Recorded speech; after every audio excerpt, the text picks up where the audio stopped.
Terima kasih Anda kembali bersama kami di Kompas Malam. Saudara, merayakan Tahun Baru Imlek, Wihara Dharma Yanakuta menggelar kirap barongsai. Kirap ini diikuti lebih dari 600 orang dan diiringi atraksi liong atau naga dan barongsai untuk menetralisir hal-hal negatif.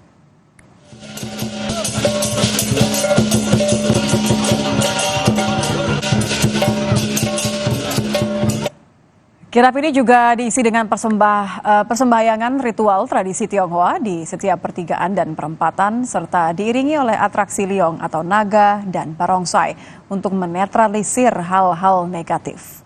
Setiap tahun baru Imlek selalu dimaknai dengan penuh sukacita. Sio naga kayu yang menjadi simbol tahun ini diharapkan membawa keberkahan berupa kesehatan, rezeki melimpah, keamanan, dan kenyamanan bagi masyarakat. Jelang pergantian Tahun Baru Imlek, Wihara Dharma Bakti di Glodok, Jakarta Barat buka 24 jam hari ini, saudara. Terpantau warga yang ingin beribadah malam ini terus berdatangan. Wihara Dharma Bakti di Glodok, Jakarta Barat sudah mulai melakukan persiapan sejak seminggu lalu seperti pembersihan patung dan rupa-rupa hingga pengecatan ulang wihara. Wihara ini akan melayani ibadah 24 jam di H-1 Tahun Baru, sedangkan esok hari wihara melayani hingga pukul 9 malam.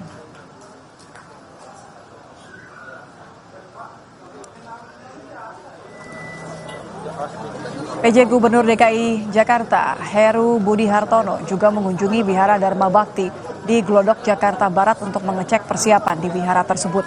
PJ Gubernur juga memeriksa kesiapan Wihara Dharma Bakti atau Klenteng Petak 9 jelang perayaan Tahun Baru Imlek 2575.